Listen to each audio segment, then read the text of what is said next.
Hey guys, what's up? My name is Gabby. Welcome back to my channel, and today I'm going to be filming the next What I've Watched. And I believe this is number 7, but I will put links in the description for all the previous ones that I've done. And if you haven't seen these kinds of videos, I basically decided last year that I was going to make a new video series on my channel talking about all the recent TV shows and movies that I've been watching because I'm a massive fan of movies and TV shows, pretty much as big of a fan of those as I am of books. The last one of these that I filmed was in April, so it's been about 2.5-ish months since I last filmed one. So first things first, I'm gonna start with TV shows as I have in the past, just because I have a lot to say about TV shows. And the very first one that I wanted to talk about right away is Stranger Things Season 3. This one just came out on the 4th of July. Me and my sister and her boyfriend binge watched this show on the night of the 4th of July and the night after that because I just couldn't even deal with it. Like, it was just so good. This is like one of my favorite shows of all time, and I just love the like sci-fi vibes and the 80s vibes and the horror vibes, and it's honestly one of the most binge-worthy shows ever because like every episode ends on a bit of a cliffhanger and you're just like, oh my god, I need to know how it ends. And I love almost every single character on the show. Like, there's not one character that I'm like, ugh, can't stand that person, can't stand that, you know, like I love all of them. But I think like my top 3 favorite characters are Steve, Eleven, and maybe Dustin. I also really love Robin this season, new character they introduced, love her. And I just love Hopper and Eleven's relationship so much, oh my god. But yeah, this show is everything to me. It's always a solid 10 out of 10. Like, I always am scared that they're not gonna be able to live up to the previous seasons, but then they do. Eleven is just such a badass bitch. Right, another show that I watched kind of a long time ago now that I haven't been able to talk about yet is Dead to Me. This is a new Netflix original show. It came out, I wanna say, like late April, early May. Oh my god, it is so freaking good. It's like a short season. It's only like 8 or 10 episodes long. Amazing. It's like a thriller kind of. It follows these 2 women who are like in their 40s. One of them has this really big secret that the other one doesn't find out until like the end of the season. So like the entire season you're just like, oh my god. And it's just so like, it's like the perfect thriller. It's like a thriller in a TV show. It's just so freaking good. And like the finale of this show, I'm like, holy shit, I need more. Alright, the next show that I've been watching is Jane the Virgin. I know that this show is coming to an end like very soon, and I will say I'm a little bit behind on the new season right now. I want to say I'm like halfway through the new season. This show is so good, but I feel like this last season I'm just like not as invested as I have been in previous seasons, so I'm kind of like sad about it, but I'm hoping that this show really kicks it in gear for these last few episodes because like the show is ending, like it's like this is the final season, so I'm just really hoping that these last episodes are like amazing, so we'll see. Another show I've been watching is Big Little Lies. Freaking love this show so much, and I'm currently 5 episodes into the 2nd season, and I am loving the 2nd season. Like, I'm loving it just as much as I loved the 1st season, and I feel like Meryl Streep's character is such a great addition on the show. Like, I honestly cannot stand her character, and she makes my blood like boil every time she's on the screen. But that just shows how incredible of an actress Meryl Streep is. Oh my god, her character just adds so much like drama to the show right now, and I'm just like here for it. I can't decide if my favorite character is Reese Witherspoon's character or Celeste, like Nicole Kidman's character. I just love her so much. And I don't know, oh my god, I love this show so much. It has such like beachy, chill vibes, but also like family drama, and I love it so much. Another show that I saw recently was Black Mirror, the 5th season, and the 5th season is only 3 episodes long, but I honestly feel like this was Black Mirror's worst season yet, or at least since season 1. I don't know, the only episode of this season that I really liked was the Miley Cyrus episode, but that's mainly because I really like Miley Cyrus and I just loved seeing her in that role and I found it very fascinating. But that was the only episode that felt kind of Black Mirror-ish to me. Like, the other 2 just didn't really feel like Black Mirror episodes to me for some reason. Like, they're just not as like mind-boggling as a lot of the previous Black Mirror episodes are. I mean, I did like the first one, like the virtual reality episode, more than the 2nd episode. Like, that one was really cool, but it still just didn't feel quite as Black Mirror, like on the same scale as their other seasons, so this season was okay for me. And the last show that I wanted to talk about is this show called Euphoria on HBO. I've only watched the first episode, and they actually have the first episode available on YouTube right now, which is like, what? So I'll link it down below if you want to watch the first episode of this show, but I was so curious because I was like, I've heard so many great things about it, and Zendaya's in it, and I really like her, and so I watched the first episode, and like, I don't know how I feel about it yet. It's very much a teen feel show about drugs and like sex and alcohol and parties and all that, but like our main character Zendaya is like a drug addict because she has OCD, and so she's taking a lot of drugs to like escape herself. She spends time in rehab. Her character is just very, very fascinating, and her acting in this is so good. The way that this is filmed and like edited is like really gorgeous. Like I really love the style of it, so I'm probably gonna continue with it, but I've only seen the first episode so far, so if you've watched the show, let me know what your thoughts are on it. Alright, so now I'm on to talking about movies that I've recently seen. I saw that movie Someone Great on Netflix. This movie was okay. I honestly only watched it because I love Gina Rodriguez so much. Like, she gives me so much life, and she's like my spirit animal, and I really liked the movie for her. Like, I just think she's so cute in this movie, and this movie introduced me to one of my favorite songs, Truth Hurts by Lizzo. I had no idea what that song was before this movie, but other than that, I felt like this movie was okay. It was very like standard, I think, like chick flick, like heartbreak movie. Like, I don't know, like I just thought it was alright. And then the next movie I saw after that was Avengers Endgame. This movie like slayed my life, and it made me cry like a baby at the end, and I honestly just can't believe that it's over, you know, like with all the Avengers. Like, I'm still kind of in shock, but I loved it so much, and I think I liked Endgame even more than Infinity War. I saw it twice in theaters since it's been out, and the second time I saw it, I honestly just cried even more because like I knew what was gonna come at the end. So then the next time I saw it, I was just crying throughout like the whole movie. Like, oh my god, it's just so beautiful. Like, it's probably like one of my favorite movies that Marvel has come out with ever. Like, it's so good. And then the next movie I watched was Extremely Wicked, Shockingly Evil, and Vile, and this is that Netflix film that is about Ted Bundy, and it stars Zac Efron playing Ted Bundy, and I feel like this movie was such a hot mess.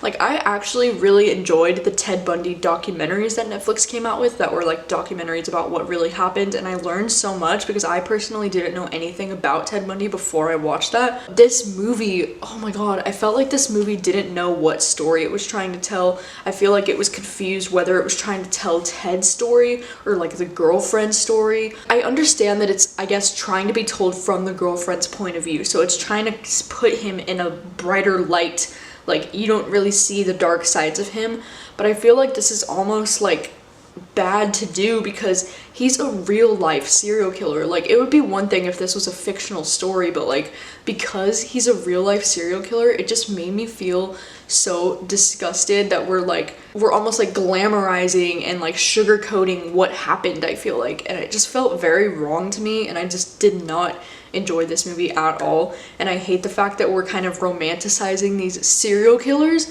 I feel like this movie wasn't even interesting for me until those like last few scenes, like those very, very last few scenes when you finally see how horrific he actually was. Like, that's when the movie finally like did something for me, and I was like, thank you for actually showing like what a monster he was, you know. But I just hate that for this entire movie it's this like mystery, like did he really do it or like not, and because it's like it's a true story and he did do it, and it's like I don't know. I just feel like if I knew one of the victims personally, or if I was a family member of a victim, I would just be so disgusted by this film. It just makes me mad. So I didn't really end up liking this movie, even though I do think that the actors were great and they did everything they could with these roles.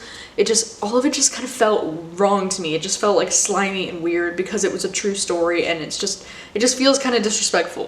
The next movie I watched was Longshot, and I saw this one in theaters, and I absolutely loved it so much because this movie stars Charlize Theron and Seth Rogen, and she is in politics, and she's gonna be like trying to run to be the first female president. And then Seth Rogen gets hired onto her team to be her speechwriter, and she knew him when they were kids. Like, she used to be his babysitter. And then this is kind of like a romance between them. It's like a very rom-com kind of movie. It's kind of like drama too, but mostly like rom-com vibes.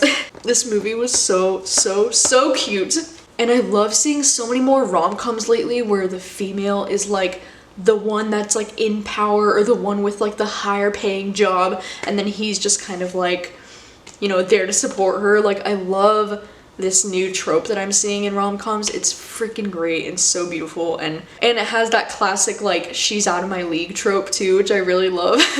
Alright, the next movie I saw was Wine Country, and this one is written and directed by Amy Poehler, and she stars in it as well. Best thing about this movie by far is the cast, because it has Amy Poehler, Tina Fey, Maya Rudolph, like all of the favorites are in it. And it definitely has its moments where it's like really funny, but like overall, this movie was okay for me. I feel like this movie is definitely targeted towards women in their 40s or 50s, like the older generation, you know? I felt like I was too young for this movie, you know? But it was still good. It was fine. And the next movie I watched was 5 Feet Apart, and I'm so happy that I ended up loving this movie because I was a huge fan of the book and I just had high hopes for the movie. Cole Sprouse and Haley Lou Richardson have such great chemistry in this movie, and it's directed by Justin Baldoni, who is like one of my favorite people ever. He plays Raphael on Jane the Virgin, if you didn't know. But oh my god, this movie was so freaking beautiful and so sad, and it made me cry, and like I honestly just like felt so much for these characters, and these actors did such a great job, and it's just, oh god, it was so good. I wasn't expecting to like it as much as I did, and the soundtrack of this movie is so good. The next movie I watched was Greta. So this is like a thriller movie that stars Chloe Grace Moretz, and she basically finds this old lady's purse on the subway in New York, and she finds like the ID in the purse and takes it back to the old lady's house, and then they start to develop this friendship. Then things start to get weird when she notices an entire closet full of the same purse, and it's like it was a scam, like she's trying to get young girls into the house, and then it gets all creepy and weird. I feel like this movie had so much potential, and then it just got really weird, and like it just didn't really go where I was expecting it to, and it kind of got like way cheesy, and I just feel like, oh, like it was so interesting and it really could have gone somewhere, but like at the end of the day I just thought it ended up being like okay, like kind of forgettable. Like, all right, and then the next movie I saw was Booksmart. This movie is directed by Olivia Wilde, and it has an all-female writers cast, and it has a freaking fantastic cast. The lead actress in this is Jonah Hill's sister, if you didn't know. Oh my god, dude, this movie is everything. I've seen it twice in theaters. I just love it so much, and it's about these two young teenage girls who have always gotten straight A's their entire life and have been like perfect students, and they find out that everyone in their high school got into like really amazing prestigious colleges, and like the same one that they did, even though that they've been like spending their entire time in high school like fucking around and going to parties and whatever. And so then they decide on like their last night of high school that they're gonna like go out to parties and be like their peers, because they never got the chance to like party it up in high school because they were so focused on getting into good colleges. And this movie is just so funny. It's so great. Oh my god, I just feel like this is gonna go down as like a classic in comedies. Like it was seriously like Mean Girls vibes. Like it was like the same like I would put this on the same pedestal as Mean Girls. Like that's how much I loved it. Like Amy and Molly are just so cute in this, and their friendship is everything, and it felt so real. Oh, and this movie is just so feminist and so great, and I love everything about it. It's just perfect. The next movie I saw was Godzilla King of the Monsters, and this is the sequel to the first Godzilla, which was like one of my favorite movies back in the day when it came out. And I feel like this sequel was like okay.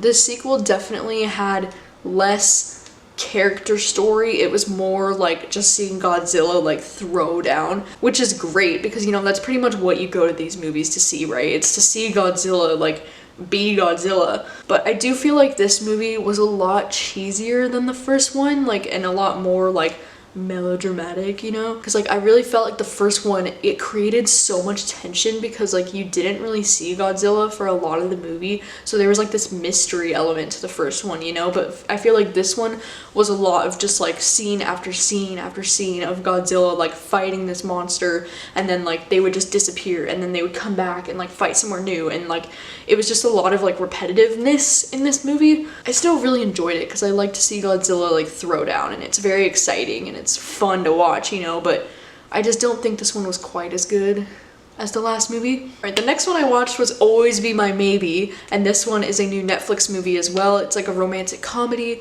and it has an Asian cast. Is another one of these new rom-coms where it's like the female is in charge and she's like amazing, and in this one they knew each other when they were kids, and now she has become a super successful, rich and famous chef, and then he is still like living at home with his dad, working for his dad's company, and she comes back into town to open a new restaurant and they see each other again.